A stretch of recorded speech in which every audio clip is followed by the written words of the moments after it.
বেলাল রাদিয়াল্লাহু তাআলা আনহুর বাড়ি আমি 6 বার এই দুই চোখে দেখছি। উনাকে দেখি নাই, কিন্তু ওনার দেশের মানুষগুলাকে দেখছি। এখনো পছন্দ হয় না, না রং না ঢং, মনে হয় যে ডাইস ছাড়া বানায় আল্লাহ ছেড়া দিছে। কোন রঙও নাই, ঢংও নাই। 1400 বছর আগের বেলাল কেমন ছিল ভাবেন।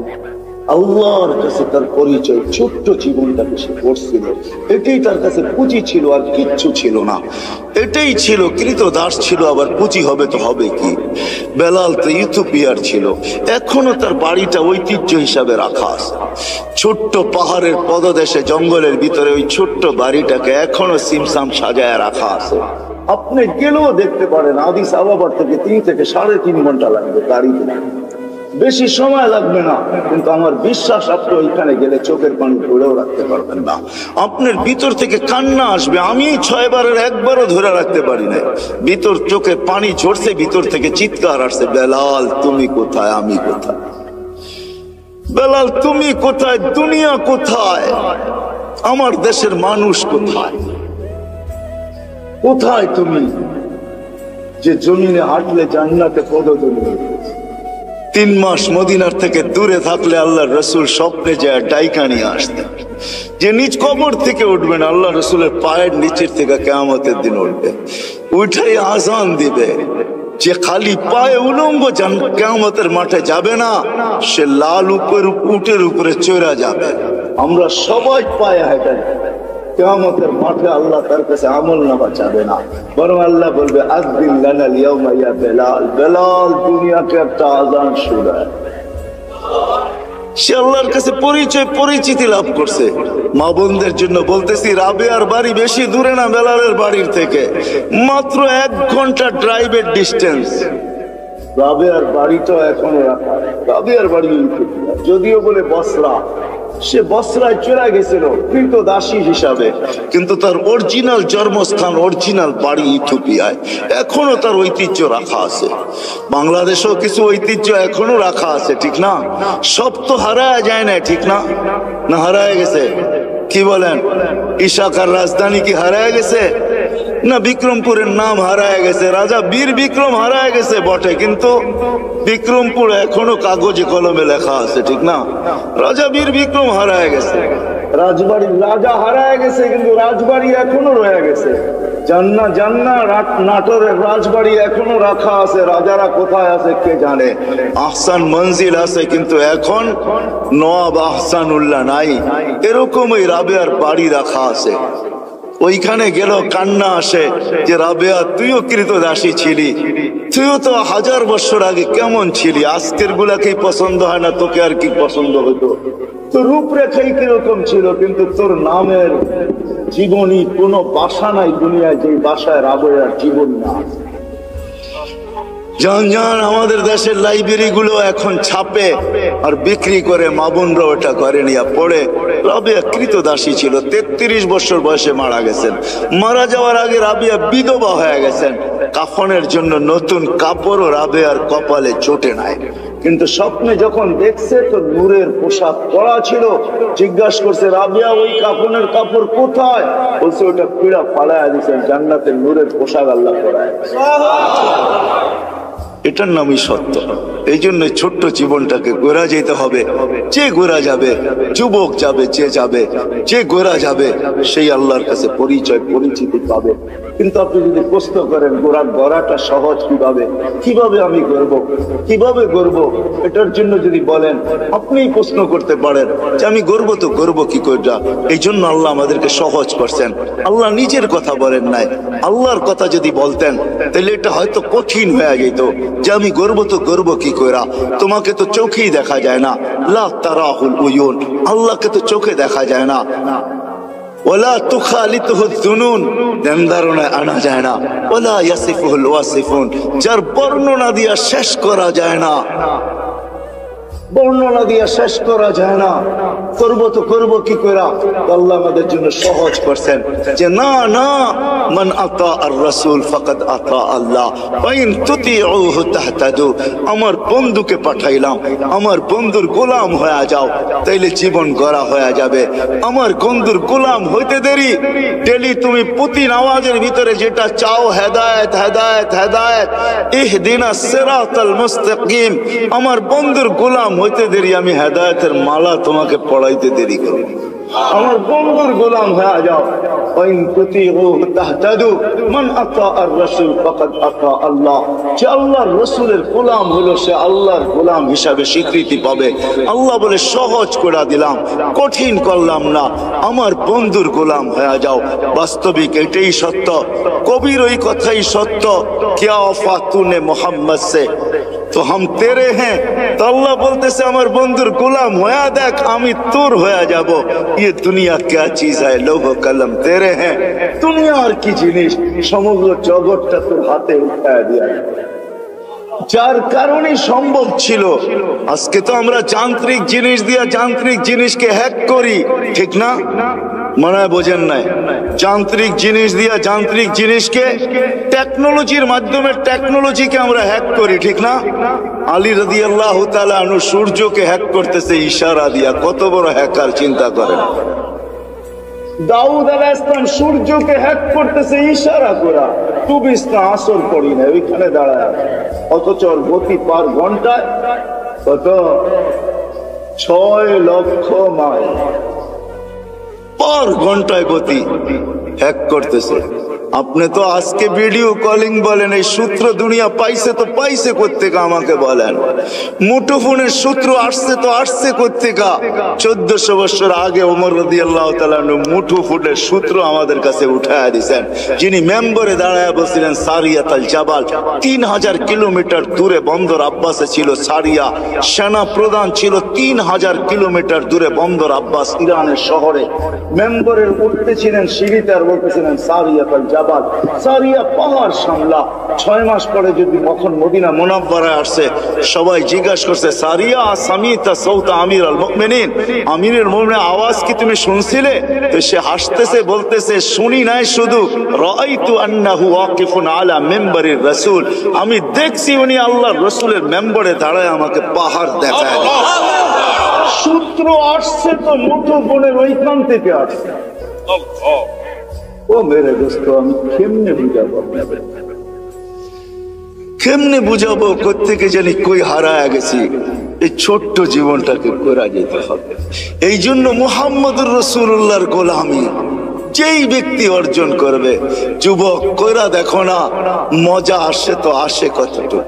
হায় আমরা ভাবি লাইফ স্টাইল চেঞ্জ হইলেই রাগ হয় না। বাটারার মানুষ, আমাকে বাংলাদেশে ওয়াজ করতে হবে না। যদি পেন ড্রাইভের মতো আমার এইখান থেকে খোলা যেত, তাইলে আমি শুধু পর্দা লাগায় আপনাদেরকে দেখায় দিতাম আমার এখানে কত হাসি, কত কান্না,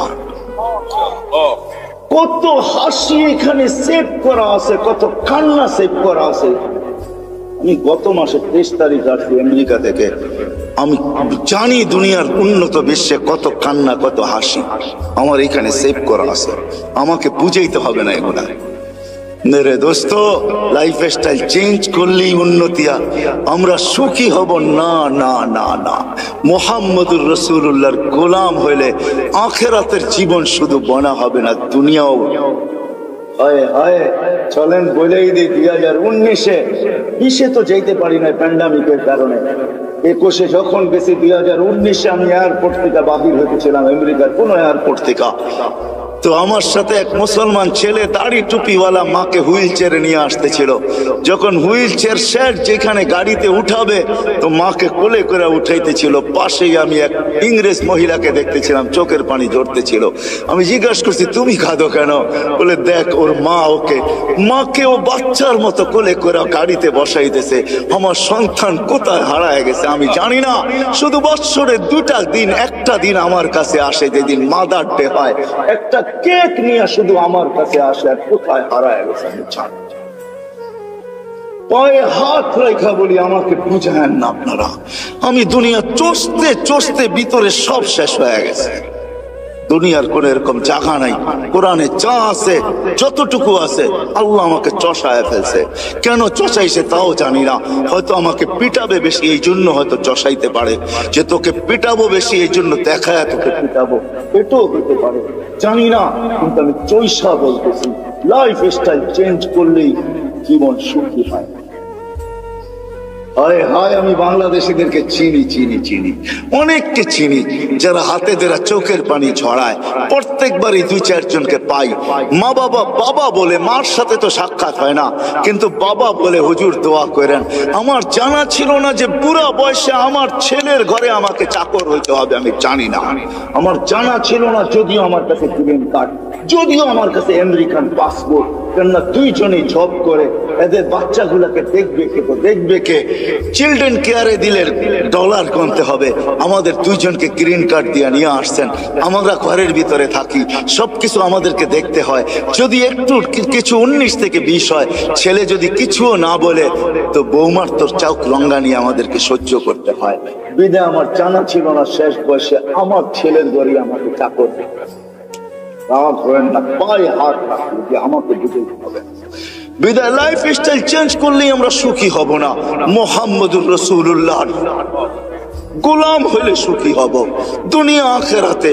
ওই রসুলের গোলাম যে আরশে যে আমাদের জন্য চোখের পানি ঝরাইছেন, বাটারার উলামা তাহকিক পড়ে কোরআনিয়ান যখন আরশে পৌঁছে তো আল্লাহ জিজ্ঞাসা করছে কি করতে আসছেন, কি চান এখানে আইসা, চাবেন কি আমার কাছে? বলছে লা আসআলুকা বিনতি ফাতেমা ওয়ালা আসআলুকা আম্মি আব্বাস, আমি চাচাও চাই না মেয়েও চাই না, আসআলুকা উম্মতি, আমি উম্মত চাইতে আসছি। ওইখানে লজিক দিছেন, যুক্তি দিছেন, আনতা রব্বুল करीम अना नबी रहीम, अपने रब करीम आगे আমি নবী রহিম, পরে পিছে কাইফা তুদাইয়ু হাদিল উম্মাহ বাইনাল করিম ওয়ার রহিম, কিভাবে আমার উম্মত দুইয়ের মাঝে হারায়া যাবে আমি সহ্য করতে পারবো না। শুরুতে আপনি, শেষে আমি, উম্মত জাহান্নামে চলে যাবে আমি সইতে পারবো না। তো আল্লাহ ওয়াদা করতেছে কাসসামতুল কিয়ামাতা কিসমাইন, আমি কিয়ামতকে 2 ভাগে ভাগ করছি বন্ধু, কোনো কারণ নাই চিন্তার। লা ইউখসিকা ফি উম্মতিক, আপনার উম্মতের জন্য আপনার কপালে আপনাকে আমি দুঃখ দিব না, ব্যথা দিব না, আপনাকে লজ্জিত করব না, কপালে বাজ আসতে দিব না। আমি কিয়ামতকে 2 ভাগে ভাগ করছি। এক riwayate এটাও আছে, আল্লাহ বলছে আনা মালিক ইয়াউমিদ্দিন আনতা সাহিব ইয়াউমিদ্দিন, বন্ধু আমি কিয়ামতের মালিক বটে, বাদশা কিন্তু আমি।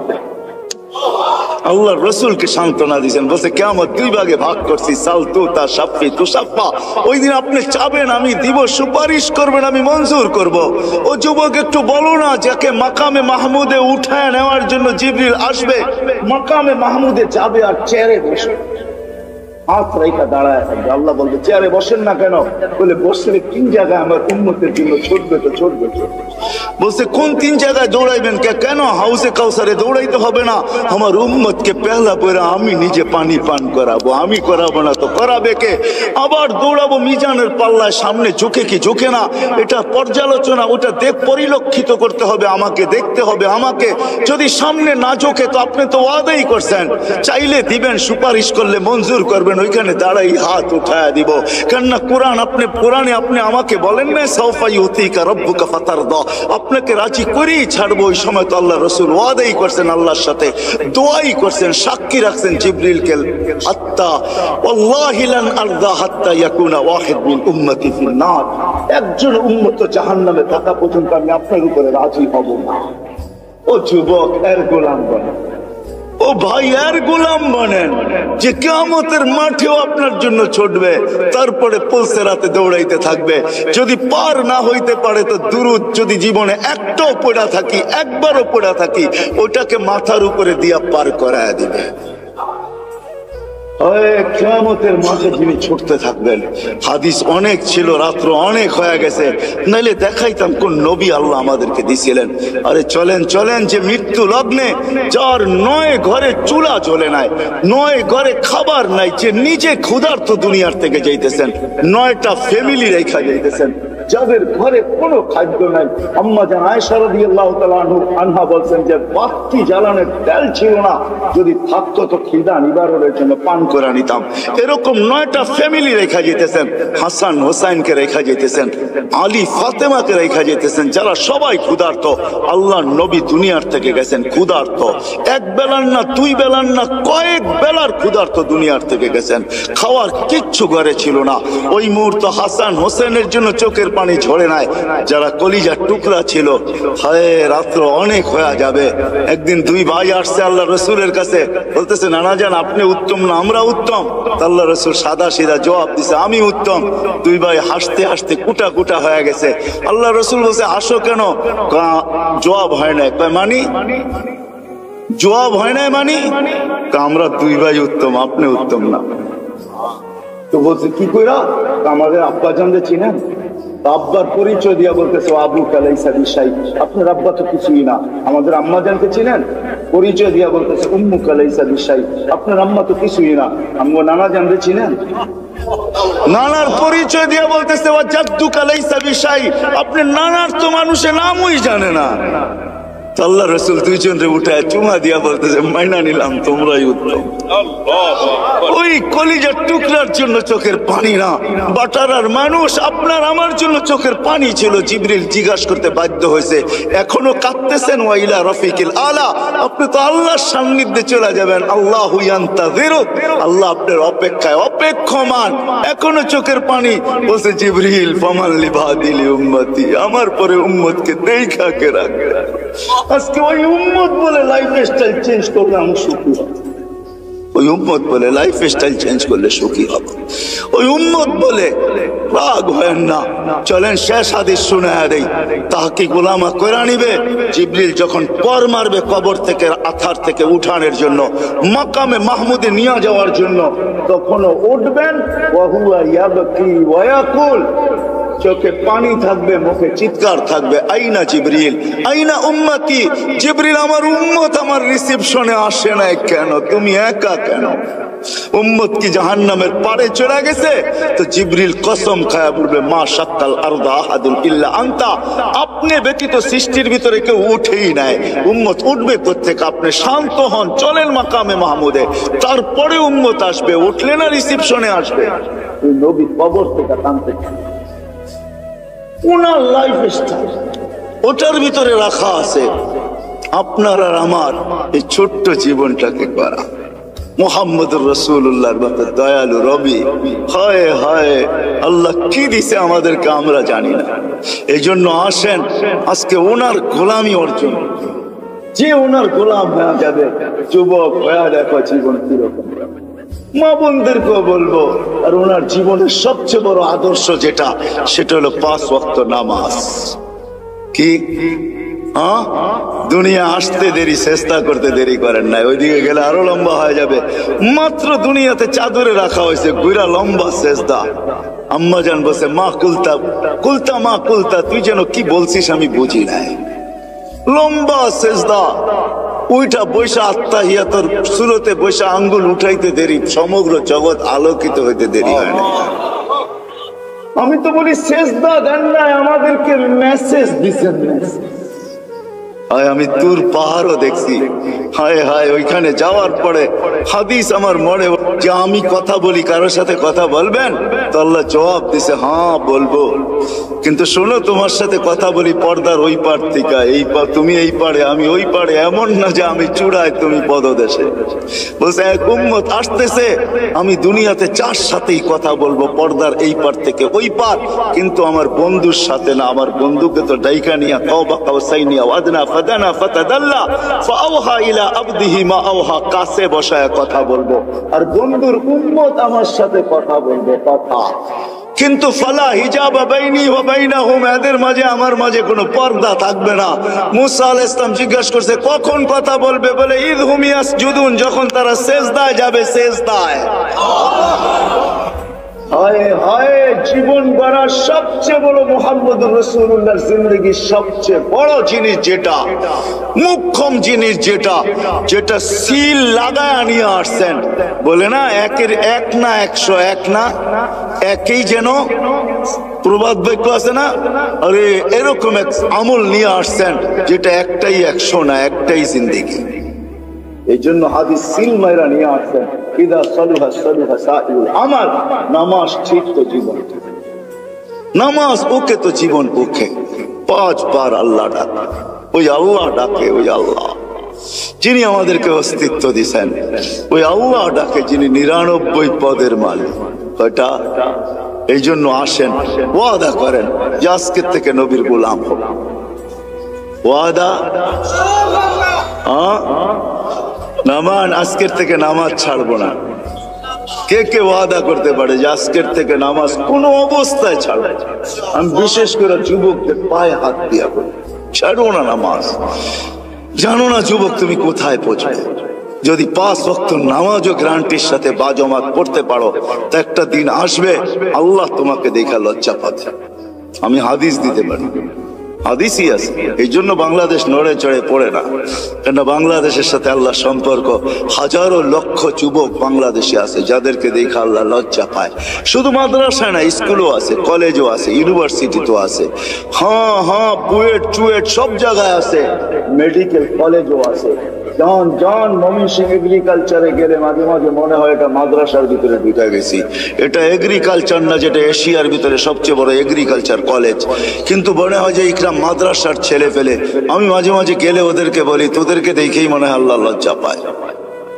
আমার জীবনের একটা পর্ব ছিল অস্ট্রেলিয়ায়, আমি এক জায়গায় রাত্রে কাস্ট করতেছিলাম, তখন আমার মনে চেয়েছে আমি সহ জমিনটা উল্টে গেলে এখন ভালো। কিন্তু আমার সাথে যে অস্ট্রেলিয়ান যুবকরা ছিল ওদের দিকে দেখে আমি ক্ষান্ত হয়ে গেছি। ওই হাদিস মনে পড়ছে যে যুবক উল্টাবে তো উল্টাবে কি করে, তুই তো আমার সাথে দাঁড়ায় আছিস, উল্টাবে তো উল্টাবে কি করে? কেন তোর মতো যুবককে দেখলে তো আল্লাহ লজ্জা পায়। তো আল্লাহ নিজেই বলছে লাউলা শাবাবা খুশা, যদি ওই যুবকরা না থাকতো যারা লজ্জাপতির মতো আল্লাহর ভয়ে নিজেকে গুটায় আনিছেন, লাজালতুস সামা হাদিদা, আকাশ লোহার, জমিন সফসফা, জমিন তামার, মাটিগুলা বালু, বৃষ্টির একটা ফোঁটা না, শস্যের একটা দানা না, বল আনসালতু আলাইহিমুল আযাবা সাব্বা, একের পর এক আযাব দিয়ে আমি ধ্বংস করি।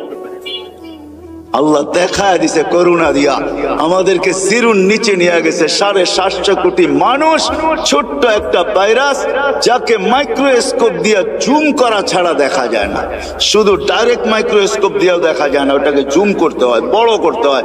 এই জন্যই তো আপনারা মাস্ক পরেন না। এত বড় বড় টেলিভিশনে দেখেন আর মনে মনে ভাবেন নাকের ছিদ্রটা এত বড় না, এটা যাইবো তো যাইবো কি করে, ঠিক না? এই জন্য তো কেউ করি না মাস্ক, আমরা এত বড় বড় দেখি, ঠিক না? বলেন ছোট্ট একটা ভাইরাস সারা দুনিয়া 750 কোটি মানুষের ব্রেন 2020-এ জিরোর নিচে নামায় রাখছে। ভ্যাকসিন আসলেই কি হবে? কোন ভ্যাকসিনের গায়ে লেখা আছে 100% গ্যারান্টি? কি বলেন? না ফাইজার না মডার্না।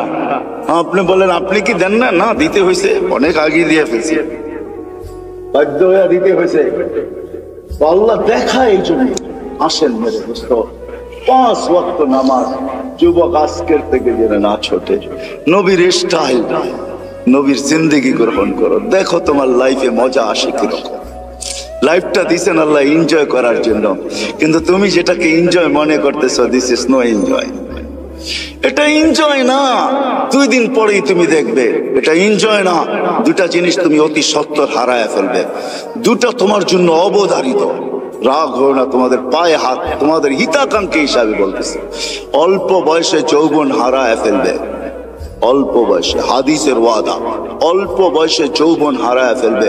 যার দ্বারা আমাদের যুবকরা অ্যাডিক্টেড হয়ে যৌবন হারায় ফেলে, বিভিন্ন লাইনে যে যৌবন হারায় ফেলে, নবীর আদর্শের দূরে সরান। আর দ্বিতীয় হলো 50-এর আগে মৃত্যু। আমি আপনাদেরকে বানাইতে চাইতেছি না, এই জন্য নামাজ কোনোদিন ছাড়বো না ইনশাআল্লাহ। হ্যাঁ, আর সর্বশেষ কথা, এটা সামনে দিছে বিদায় বলতেছি, বলছে বিদায়, এরকম না। যেটা বলতেছিলাম, বাংলাদেশ নড়ে চড়ে পড়ে না, এই জমির সাথে আল্লাহর বিরাট বড় একটা ভালোবাসা আছে। আমার কাছে অনেকগুলো সূত্র আছে, আমি তালাশ করে দেখছি। দুনিয়া দেখেই বলতেছি, মক্কা মদিনা বাইতুল মুকাদ্দাস ভিন্ন কথা, এই 3টাকে নিয়ে কোনো তুলনা হয় না, আলোচনা হয় না। এছাড়া বাংলাদেশের জমিনের মতো দুনিয়ায় কোনো জমিন আল্লাহ তৈরি করেন নাই। এই জমিনের মতো পরিবেশ দুনিয়ার কোথাও নেই। এত দাড়ি টুপি, এত জুব্বা, এত পর্দা নিশিন, রাত্র 11:30 12:36 বাজতে চলছে।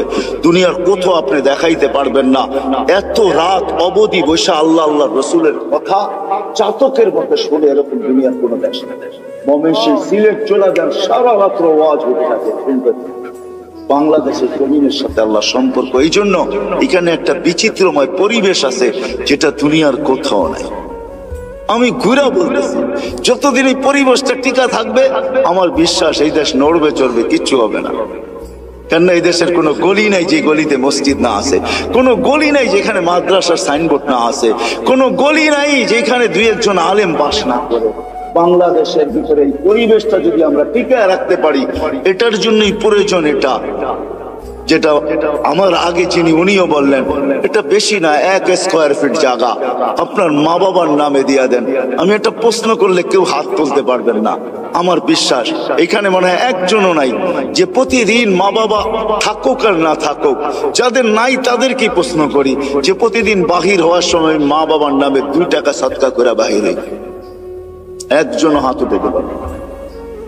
হয়তো কিছু লোক হাত এটা উঠাবেন, এটাও যদি প্রশ্ন করি, ইমাম সাহেব যদি দোয়া না করে রব্বির হামহুমা কামা রব্বায়ানি সগীরা, তো কেউ এখানের বহুত বেশিরভাগ লোক হবে যে আমি নিজের থেকে নিজের স্মরণে প্রত্যেক নামাজের পরে আমি মা বাবার জন্য হাত তুলে দোয়া করি। এরকম লোকের সংখ্যা এখানে কয়জন হবে? এই তো একজন, অল্প কয়েকজন হাত উঠান দেখেন যে আমি নিজের থেকে। না না, সবাই উঠান না, যারা করেন নিজের থেকে, যে প্রত্যেক নামাজের পরে আমি নিজের থেকে। ইমাম সাহেব চাকান না, ইমাম সাহেব চাইলে তো আমরা সবাই চাইতে থাকি, ঠিক না? নিজের থেকে, অথচ মা বাবা কবরে চলে গেছে। হ্যাঁ হায়, আপনার আমার সন্তান এরকমই যে 2 টাকা, অথচ মা বাবা কষ্ট করে আমাদেরকে কোথায় পৌঁছায় দিয়ে গেছেন। মা বাবার নামে আপনি 1 স্কয়ার ফিট জায়গা নিয়ে আনেন, 1 গ্লাস পানি দিয়েও এই উম্মত জান্নাতে যাবে। 1 গ্লাস পানি দিয়ে, শুধু একটা নেকি দিয়েও এই উম্মত জান্নাতে। এই জন্য সবার কাছে দরখাস্ত, নিবেন তো ইনশাআল্লাহ?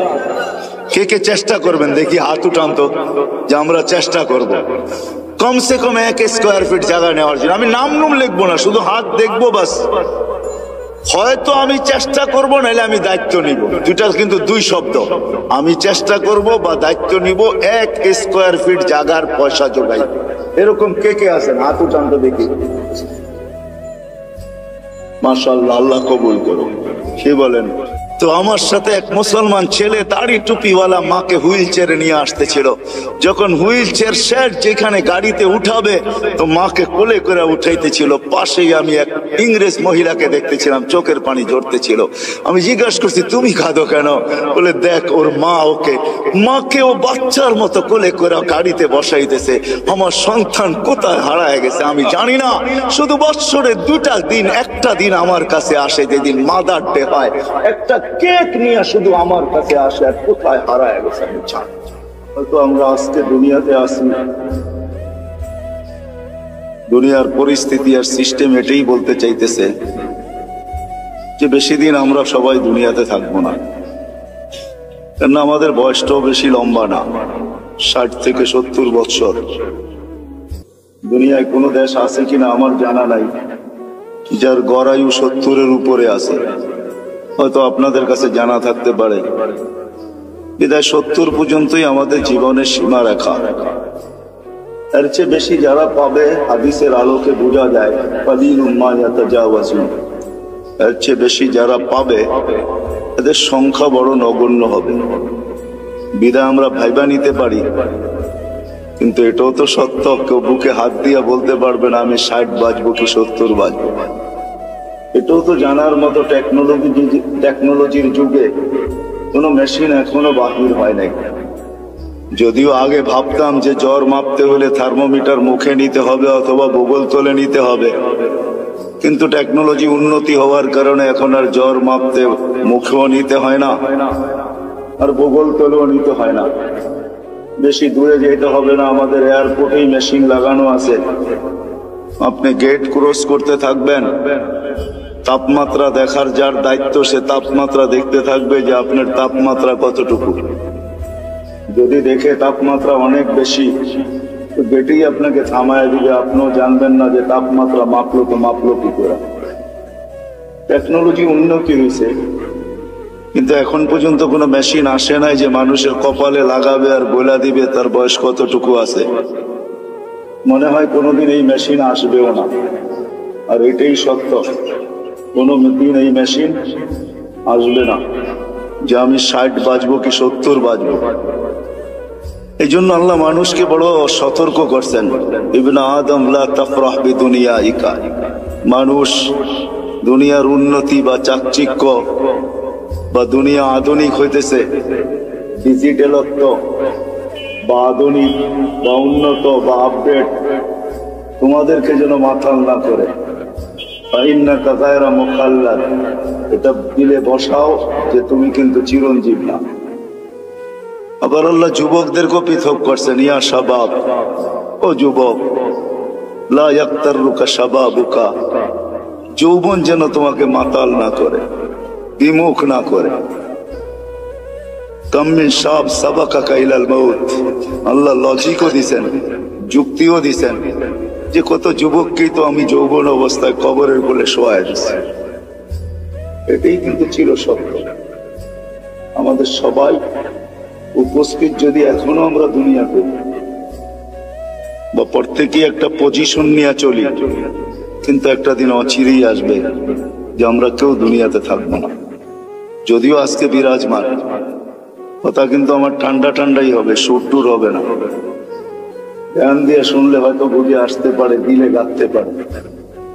আমরা কেউ থাকবো না, শূন্য দুনিয়া আল্লাহ শূন্য করবে, এটাই আল্লাহ সিস্টেম। এই জন্য প্রতিদিন কিন্তু আল্লাহ আমাদেরকে আপডেট দেখায়। এর আগেও মানুষ মারা যেত প্রতিদিন, এখনো 3 থেকে 4 লক্ষ মানুষ ডেলি মারা যায় বিভিন্ন কারণে, কিন্তু কোনোদিন আপডেট আমাদের সামনে আসতো না। হয়তো নেটে সার্চ করলে পাওয়া যেত, কিন্তু করোনা কিন্তু ডেলি আমাদেরকে আপডেট দেখাইতেছে, ঠিক না? কত হাজার দুনিয়ার থেকে উঠে যেতেছে। আলহামদুলিল্লাহ আমাদের দেশে নাই, না আসুক এটাই আমরা চাই। আমাদের দেশ করোনা মুক্ত হোক, এটাই আমাদের সদা সর্বদা দোয়া। কোনো বিপর্যয় না ঘটুক, এটাই আমরা চাই। কিন্তু সারা দুনিয়ার আপডেট কিন্তু আমাদের সামনে আসে। আল্লাহ কিন্তু বুঝাইতে চাইতেছে, ডেলি কিন্তু আমি 5000 করে উঠাইতেছি, 10,000 উঠাইতেছি, কখনো বাড়ে কখনো কমে। একদিন শূন্য দুনিয়া কিন্তু শূন্য হয়ে যাবে, আবার একটা দিন আসবে দুনিয়াই থাকবে না। আমি মানি আর না মানি, এটাই কিন্তু সত্য। আর এটারই নিদর্শন আল্লাহ আমাদের সামনে তুলে ধরতেছেন। এই জন্য দুনিয়া ঘুরলে দেখা যায় এখনো আছে। আপনাদেরকে আমি অ্যাড্রেস দিতে পারি। কওমে আদ যারা দুনিয়ার ভিতরে সবচেয়ে বড় ছিলেন, যাদের স্লোগান ছিল মানে আসাদ্দু মিন্না কুওয়া, আমাদের চেয়ে শক্তিশালী কে?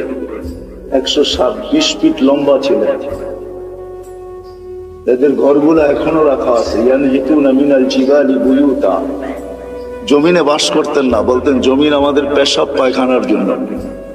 পাহাড়ে বাস করতেন, এখনো মাথার ডাচাটা রাখা আছে।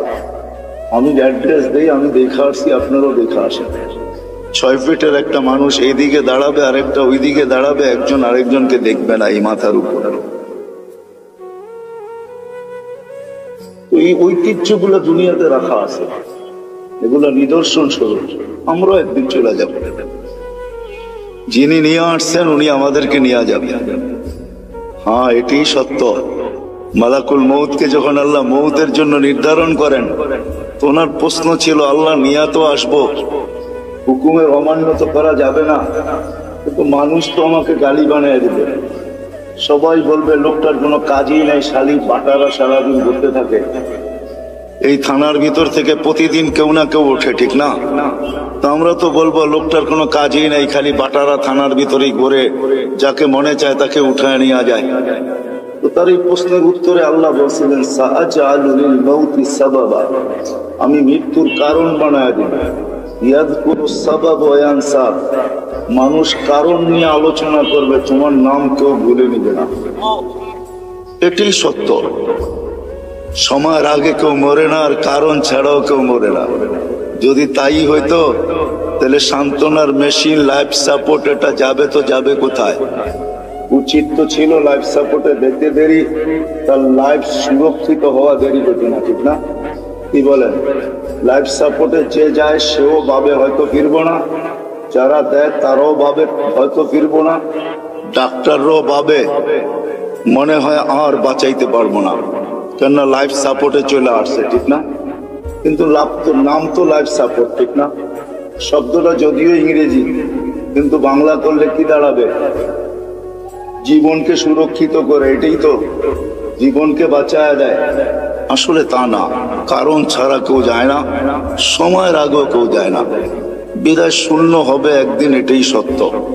আপনার আমি মানি আর না মানি, আর একদিন আসবে এটা কিছুই থাকবে না, যেটাকে কিয়ামত বলে। হাদিসের দ্বারা আল্লাহ আমাদেরকে বুঝাইছেন। আল্লাহ রসুল আমাদেরকে বাধ্য করে না, আমাদেরকে বুঝায়। বাধ্য আল্লাহ করতে পারে, এই জন্য আল্লাহ আমাদের সামনে লজিক রাখছেন, যুক্তি রাখছেন। আকাশ দেখ, উচ্চতা দেখ, তারাউনাহু বিগাইরি আমাদ, কোথাও তুমি খুঁটি পাবে না। দুনিয়ার সবচেয়ে পাওয়ারফুল দূরবীন হলো হুবল, সে সারা দুনিয়া ছাপ মাইরা দেখছে, কোথাও কোনো খুঁটি নাই।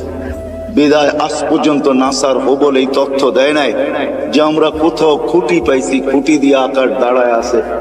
আল্লাহ বলছে কোথাও খুঁটি নাই। একটা না সাবা সামাওয়াতুন তিবাকা, একের পর এক 7টা, প্রত্যেকটা এক সমান বড় না। যদি বিশাল স্টেডিয়ামের ভিতরে একটা মার্বেল রাখা হয়, তাইলে স্টেডিয়ামের তুলনায় মার্বেলটা যতটুকু ছোট, প্রথম আকাশটা দ্বিতীয়টার সামনে এতটুকু ছোট, দ্বিতীয়টা তৃতীয়র সামনে এতটুকু ছোট, প্রত্যেকটা তার পরেরটার সামনে এতটুকু ছোট। আল্লাহ বলে 7টা দাঁড় করায় রাখছি, যদি 7টাকে বাধ্য করতে পারি দাঁড়ানোর উপরে, তুমি আর কে? 3.5 একটা মানুষ, তোমাকে বাধ্য করা কোনো ব্যাপার না। কি ব্যাপার? আল্লাহ বলে যদি আকাশ দিয়া বুঝে না আসে, কেননা কারো আকাশ দিয়া বুঝে আসার কথাও না, কেননা বিজ্ঞান আজকে আকাশের নিচে ঘুরতে ঘুরতে সেই হারায় গেছে, বিদায় সে কোনো তথ্য তেমন দিতে পারে নাই।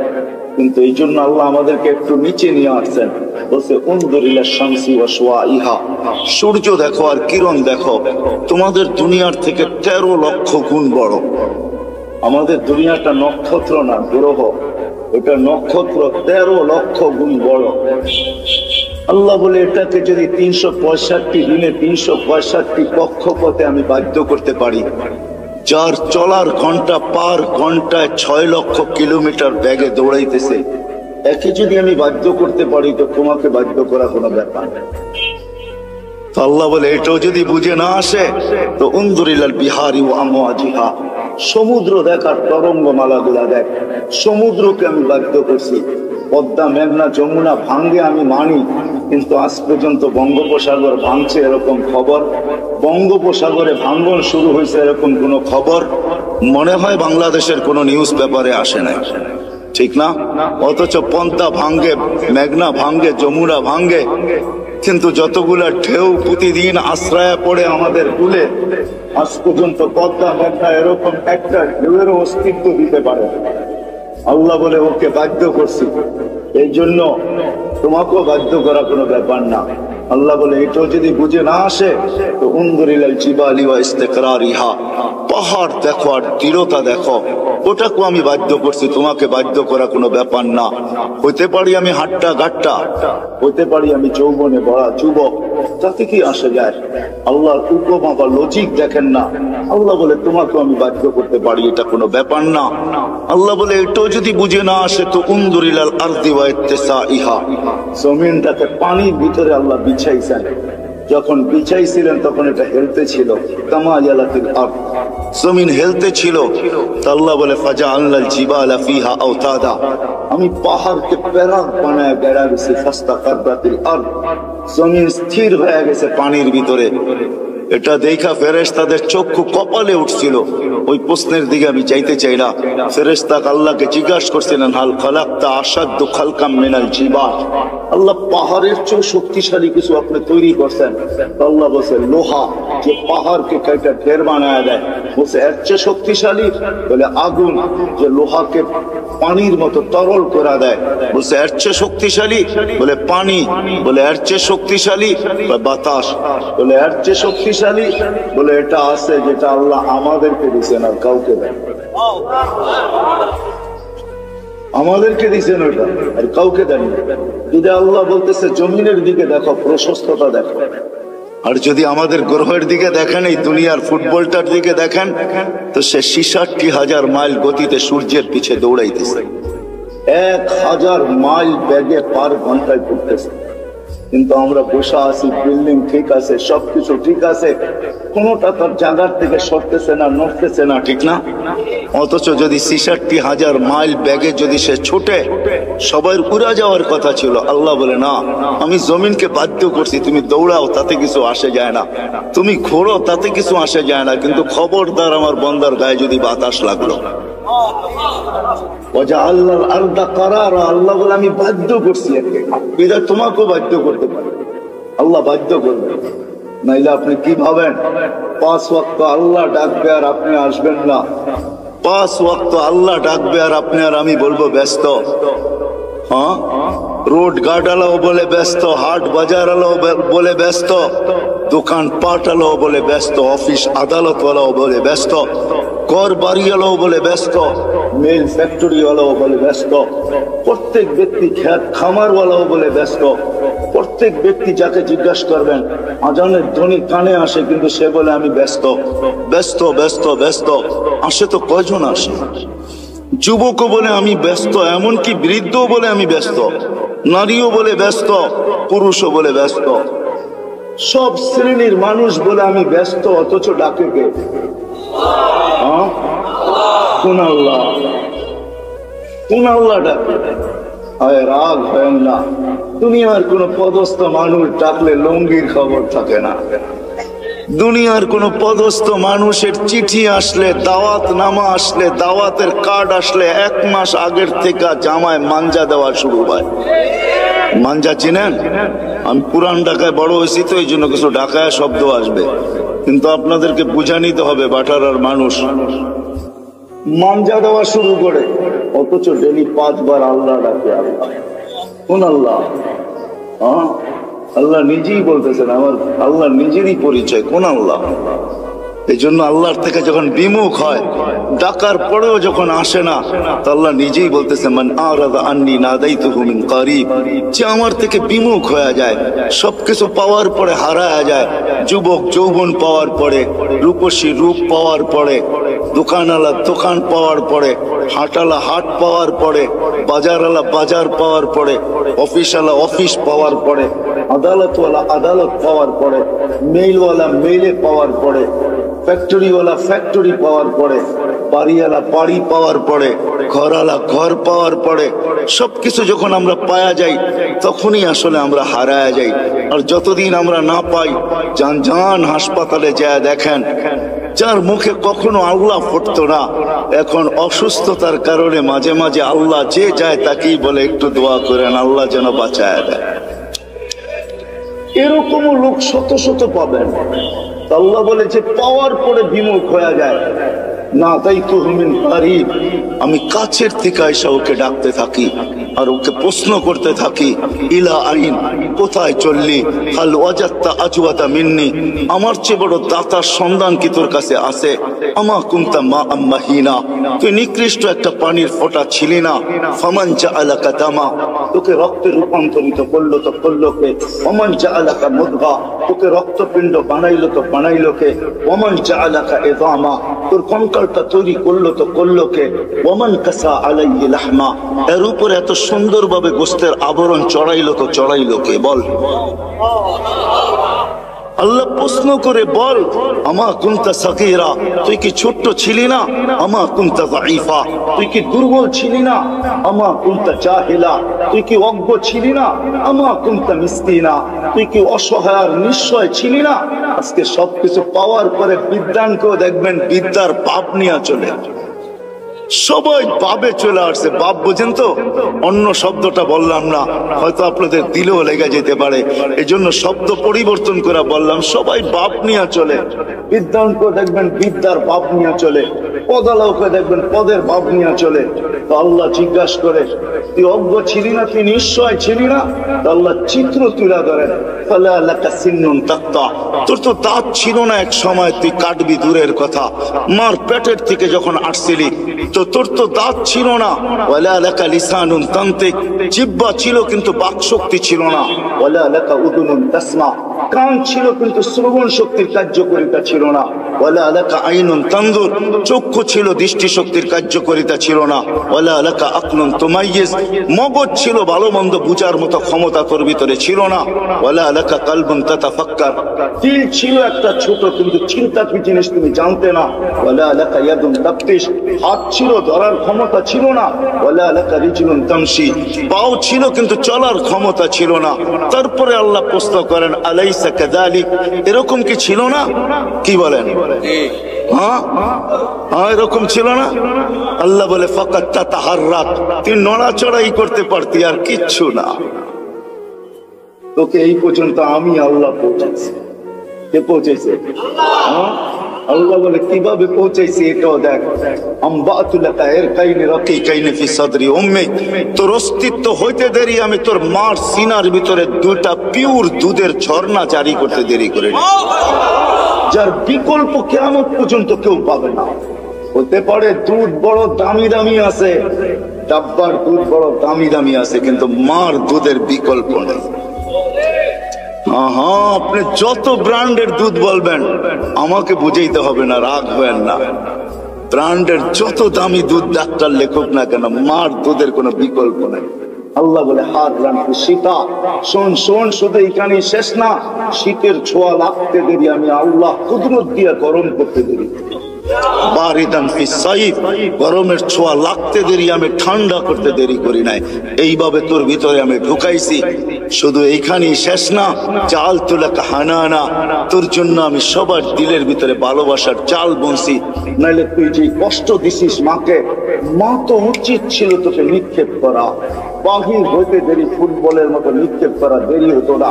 কেননা মা যে কষ্টকে সহ্য করছেন, কোরআন বলতেছে ওয়াহনিন আলা ওয়াহনিন, এমন কষ্ট স্তূপের একটার উপরে একটা পাহাড় বানায় দিছেন কষ্টের, তারপর ওই কষ্ট বুকে ধারণ করছেন আর মুস্কি মুস্কি হাঁটছেন।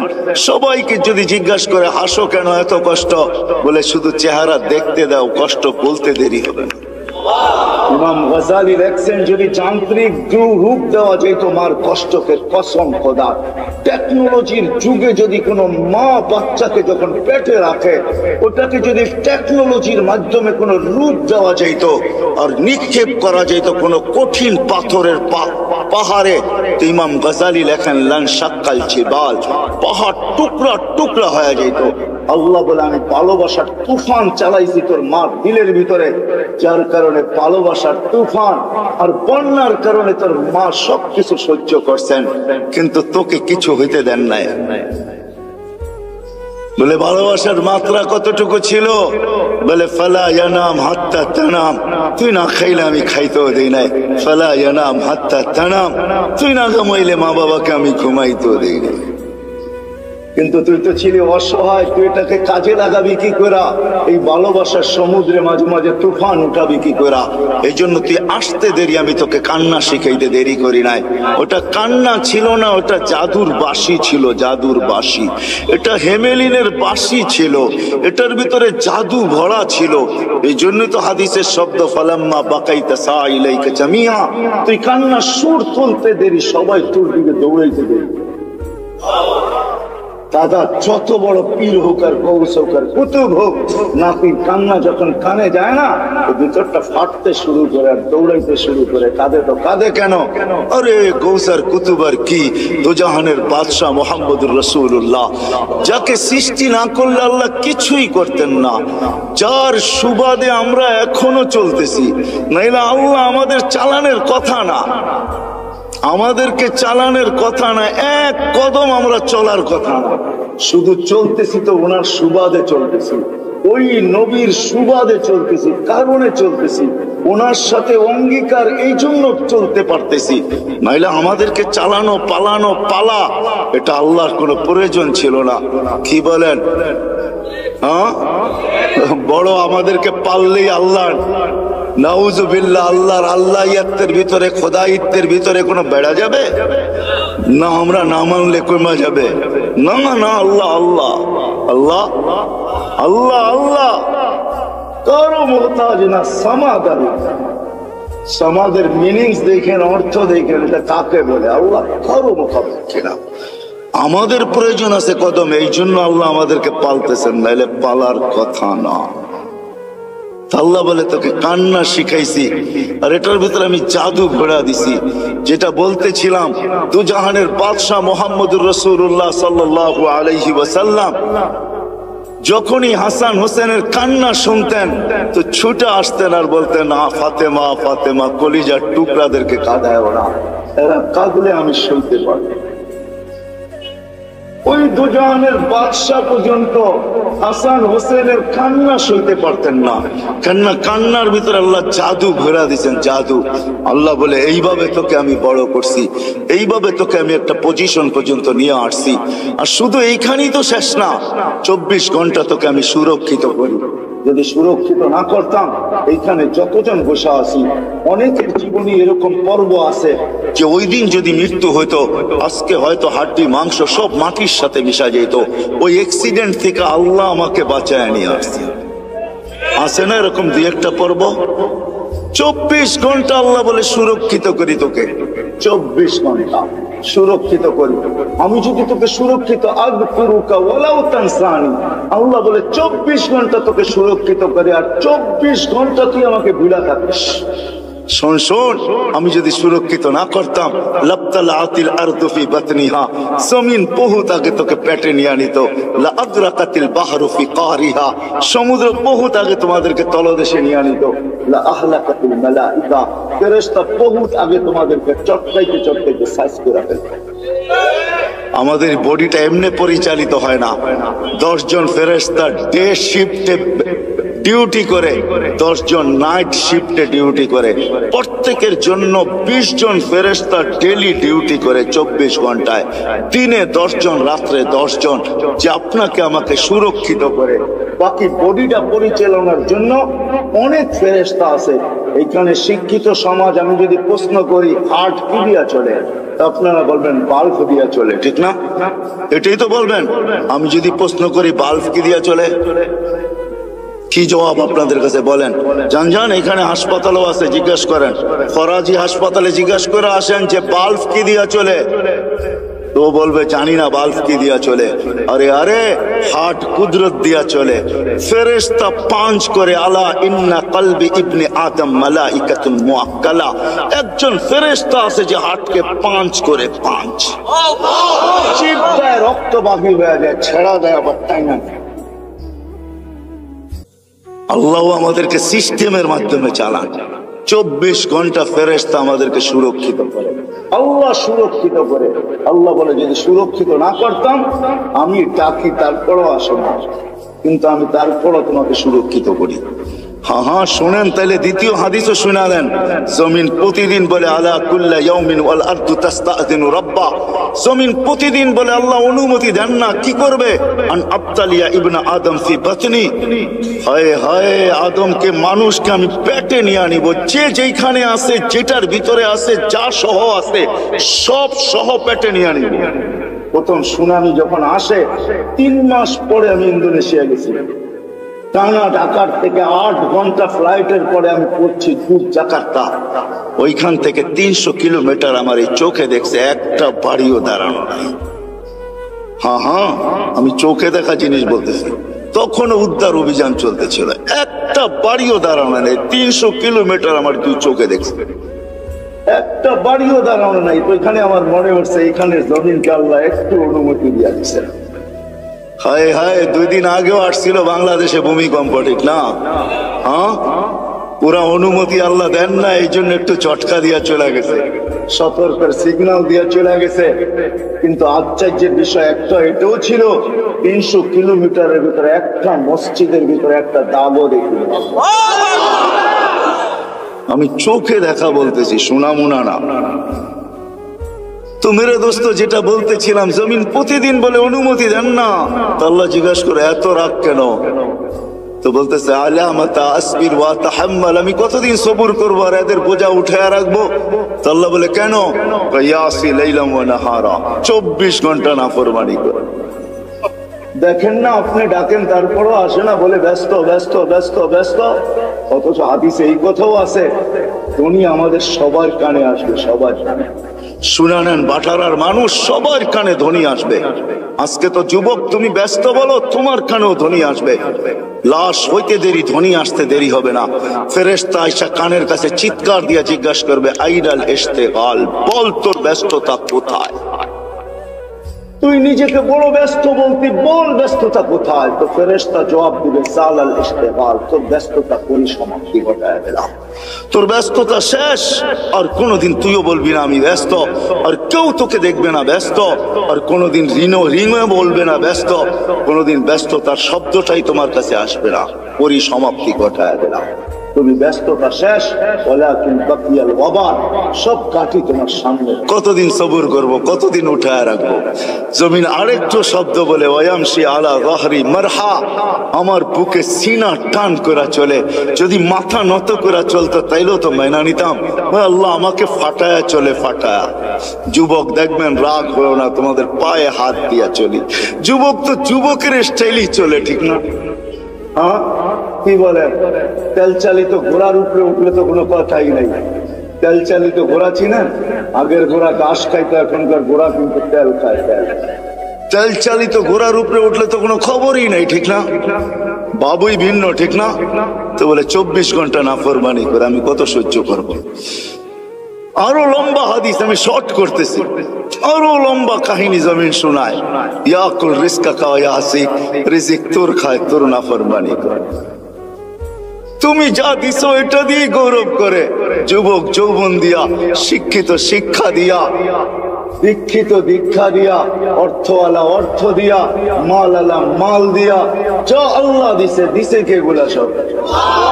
মান আগনা মান আফকার। আল্লাহ কোরআনে বলতেছে আগনা ওয়া আফকার। আল্লাহ বলে চা দেখো তোমার কাছে সব আমি দিছি। কার থেকে দেওয়া? হ্যাঁ, যদি এতটুকু রেখে দিতেন না, পারতেন না। না টেকনোলজি আল্লাহর কাছে শেষ হয়ে গেছে, মনে হয় বুঝেন নাই। মার পেটের থেকে যতটুকু আসছিলাম এতটুকু যদি থেকে যেতাম, কি করার ছিল? কোন মেডিসিন বাহির হয়েছে আজ পর্যন্ত যে বাউনা খাইলে ও রিঙে তো কম ঝুলে নাই? রিং বুঝেন? বাউনা চেনেন না? ও রিঙে কি কম ঝুলছে? মনে হয় আমার কথা বোঝেন নাই। রিং লাগায় ঝুলে না লম্বা হওয়ার জন্য, ও কি কম ঝুলছে নাকি? তারপরও কি বাউনা শেষ হয়ে গেছে? আসছে কোনো মেডিসিন যেটা খাইলে লম্বা হয়ে যাবে? আজ পর্যন্ত কোন বাউনা রিঙে ঝুলে লম্বা হবে বলেন তো? কোথায় মেডিসিন? আল্লাহ বলে পারতাম তোকে ছোট না, আমি তোকে বড়, আমি তোকে শক্তিশালী সুঠাম করছি। জমিন বলে রিজিক তোমার খায়, তোমার নাফরমানি করে। তো আল্লাহ জিজ্ঞাসা করে নিবে তো নিবে কিভাবে? পেটে। তো জমিন জবাব দেয় আতা জাল জাল জাহারি, আমি আমার পিঠটাকে হেলায় দিব, সব পেটে নিয়ে আনিব। পিঠ হেলানো বোঝেন? হ্যাঁ হ্যাঁ, ভূমিকম্প, ভূমিকম্প। জমিনের পেটেই হেলে, জমিন হেলে না, যেটার নাম ভূমিকম্প। ইন্দোনেশিয়ার ভাষায় বলে কম্পা ভূমি, ভূমি কপে, ভূমি কাঁপে, পিঠটাই হেলে। হেলতে দেরি। আল্লাহ এই দেশের উপরে দয়া করছেন। আমি তো বইলা বেড়াই, বাংলাদেশের সাথে আল্লাহর বিশেষ একটা সম্পর্ক আছে আমি মনে করি, যার কারণে এই দেশ নড়ে চড়ে পড়ে না। কোনো কিছু হোক, এ দেশে কোনো বিপর্যয় ঘটে না। আলহামদুলিল্লাহ আবহাওয়াবিদরা 10 নম্বর মহাবিপদ সংকেতের ফেলাক পর্যন্ত উড়াইয়া দেখছে, কয়েকটা কলা গাছ পড়ছে, আর কিচ্ছু হয় না এই দেশে, ঠিক না? হ্যাঁ, অথবা দেখেন আপনি দুনিয়ার কোন দেশ 10 নম্বর মহাবিপদ সংকেত উড়াইছে আর বিপর্যয় ঘটে নাই? 6.1 আসছে, কয়েকদিন আগে পাকিস্তানে 5.6 আসছে, 32 জন মারা গেছে, এলাকাকে কাবা বানায় থুয়ে গেছে, বাড়িগুলাকে দশায় থুয়ে গেছে। আমাদের ঢাকা শহরে 7.8 পর্যন্ত আসছে 3-4 বছর আগে, 31st নাইটের পরের দিন কোনো বিপর্যয় ঘটে নাই। এগুলো আমাকে প্রমাণ দেয় এই দেশের সাথে আল্লাহর বিশাল একটা সম্পর্ক মনে হয় আছে, যার কারণে নড়ে চড়ে এটা পড়ে না, আর ইনশাল্লাহ পড়বেও না। এই জন্য আমি শেষ জায়গায় চলে আসছি, 12টা 4 বাজতে চলছে। মেরে দোস্ত, এখানে থাকা যাবে না। নিয়ে আসছেন উনি, নিয়ে যাবেন উনি, ওনার কাছে চলে যেতে হবে, আল্লাহর কাছে চলে যেতে হবে। এইখানে থাকা যাবে না, কিন্তু নিজেকে গোড়া নিয়ে যাবে। যে গোড়া নিয়ে যাবে নিজেকে, যেমন আল্লাহ চান, যেমন আল্লাহ রসুল চান, তখন আর আল্লাহ বর্ণ দেখবে না, তখন আর আল্লাহ ভাষা দেখবে না, তখন আর আল্লাহ দেশ দেখবে না, তখন আর আল্লাহ বংশ দেখবে না, তখন আর আল্লাহ সোসাইটি দেখবে না, দুনিয়ার কোনো জিনিস আল্লাহ দেখবে না।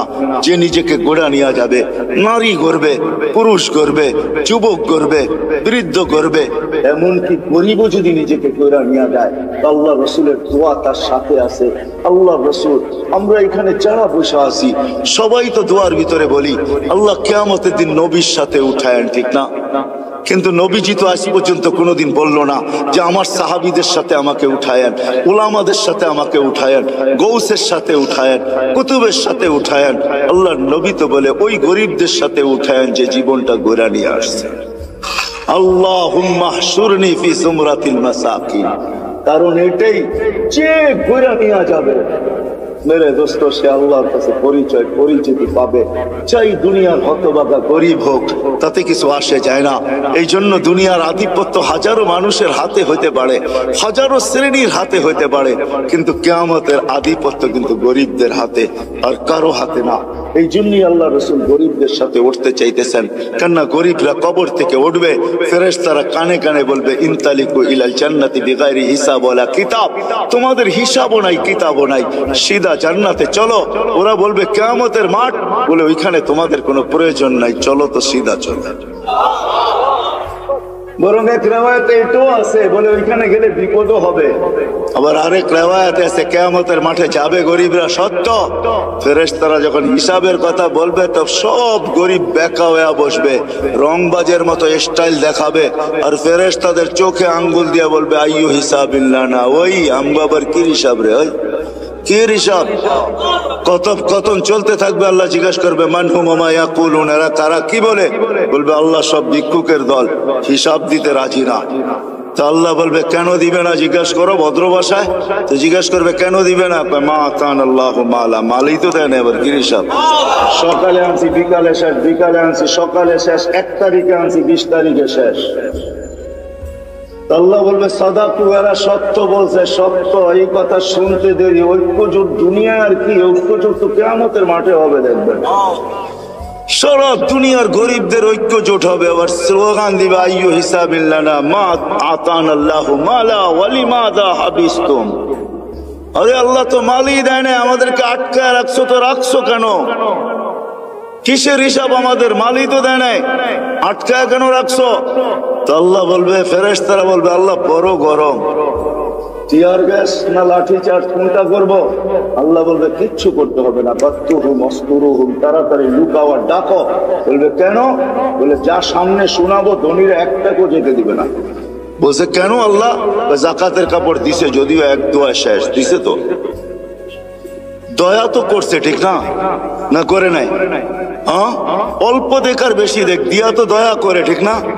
হাত পাতলে 2 টাকা হইলেও তো দেয়, দয়া তো করছে। এটা বদলার দিন, বিদায় সামনে যা শোনাবো একটাকেও যেতে দিবে না, বিদায় ডাকো আর লুকাও, তারপরে বলো এদের কানে কানে চুপে চুপে জান্নাতে চলে যাবে। হ্যাঁ, নইলে ধনীরা এদেরকে আটকায় দিবে। তো মেরে দোস্ত, চলে যেতে হবে, পরিচয় পরিচিতি যেই ছোট্ট জীবনটাকে গড়া যাবে সে আল্লাহর কাছে স্থান পাবে, পরিচয় পাবে, পরিচিতি পাবে। আমি চোখে দেখা বলতেছি মেরে দোস্ত, কোন হাদিস তো পড়ে আগে পড়ছি, পরে চোখেও দেখছি, ওই কবর এখনো দুনিয়াতে রাখা আছে, যার থেকে এখনো সুঘ্রাণ বাড়ে। এখনো আমি অ্যাড্রেস দেই, আপনি দেখা আসেন। দুনিয়ার কোন পারফিউম এখন আর আমার নাকে পারফিউম মনে হয় না। আপনাকে আমাকে দুনিয়ার দামি দামি পারফিউম দেখাইতে হবে না, আপনাকে আমি দিয়া দিব, পারফিউম নিয়ে ওইখানে ছিটাবেন, দেখবেন নিমিষে চোখের পলকে ওটা হাওয়া হয়ে যাবে। ওইখান থেকে যে সুঘ্রাণ বাহির হইতেছে, ওটা ঘ্রাণ আপনার নাকে যখন লাগবে, তো দুনিয়ার কোন পারফিউম আপনার কাছে পারফিউম মনে হবে না। ওই ঘ্রাণের জায়গা এখনো রাখা আছে, চান আপনি চাই দেখে আসেন, আমিও দেখে আসি, আপনিও দেখে আসেন। ফেরাউনের বাড়ির কাজের মহিলা, জান জান মৌতার সাহাবীদের কবর থেকে এখনো সুঘ্রাণ বাহির হয়। জান জান জাফর ইবনে আবু তালেবের কবরে, জান জান আব্দুল্লাহ ইবনে রাওয়াহার কবরে, জান জান সাইদ ইবনে হারেসার কবরে, জান জান ওই সাহাবীদের কবর আমি চোখে দেখে আসছি, নাকে শুনে আসছি। কসম খোদার, ভিতরের কথা বলতেছে, দুনিয়ার পারফিউম আমার কাছে পারফিউম মনে হয় না। লাগাই বটে, কিন্তু ওই লাগাইতে দেরি, ওই ঘ্রাণ নাকে আবার বাড়ি খাইতে দেরি হয় না। মনে হয় ওইটাই তুফানের মতো আবার বাড়ি খায়, বিদায় সব ঘ্রাণ উড়া যায়। মনে হয় না পারফিউম এটা পারফিউম, আতর এটা আতর, যত দামি হোক না কেন। জান আপনিও দেখা আসেন যে ফেরাউনের বাড়ির কাজের বুয়ার কবর থেকে এখনো সুঘ্রাণ বাকি হয়। আল্লাহ রসুল জিজ্ঞাসা করছে কতদিন বাহির হবে? শুধু কাজের বুয়া না, কাজের মহিলা না, তিনি তো দাসীও ছিল সে ফেরাউনের। ইউথোপিয়া তার বাড়ি আমি ইউথোপিয়া, আরে না, তার বাড়ি রাবেয়ার বাড়ি ইউথোপিয়ায়। ওই ফেরাউনের বাড়ির কাজের বুয়া, কাজের মহিলা, কি তো দাসীও ছিল সে ফেরাউনের। আল্লাহর কাছে পরিচিত ছিল, এখনো সুঘ্রাণ বাহির হইতেছে। 2.5 বছর পরে আল্লাহর রসুল যখন যাইতেছিলেন, সুঘ্রাণে দাঁড়াইতে বাধ্য হয়েছেন। কাহিনী বড় লম্বা। আল্লাহ রসুল জিজ্ঞাসা করছে কতদিন বাহির হবে? বলে ইলা ইয়াউমিল কিয়ামা, কিয়ামত পর্যন্ত বাহির হবে। এটা এখনো বাহির হচ্ছে, কিয়ামত পর্যন্ত আসল বাহির হবে কিয়ামত। সে পরিচিতি অর্জন করছে বড় কোরবানির মাধ্যমে। ওই কোরবানির দিয়ে গেলে অনেক লম্বা হয়ে যাবে, তাকে তেলে চলতে হয়েছে। শুধু সে জ্বলে নাই, 2টা ছোট ছোট বাচ্চা নিয়ে জ্বলতে হয়েছে। সে ফেরাউনকে স্বীকৃতি দেয় নাই, আনা রব্বুকুমুল আলা বইলা স্বীকৃতি দেয় নাই। তো ফেরাউন তার বাচ্চাদেরকে আগে কড়ার ভিতরে ঢালছে, জ্বলন্ত তেলের ভিতরে দুধের শিশুকে আগে ঢালছে। রু উঠা যখন উপরে যাইতেছিল, বাচ্চার রু মাকে সান্ত্বনা দিতেছিল, চিৎকার দিতে দিতে, উম্মি লা তাখাফি, মা ফেরাউন সামনে বিদায়, ভয় পাইস না, ওয়ালা তাহজানি, আমার বিচ্ছেদে দুঃখিত হইস না, ফা ইন্নাকি আলাল হক, তুই হকের উপরে আছিস, সানাজমাউ ফিল জান্নাতি ইনশাআল্লাহ, মা সবুর কর, একটু পরেই জান্নাতে আমাদের মিলন হবে। দ্বিতীয় মেয়ে ছিল, তাকেও ঢেলা দিছে।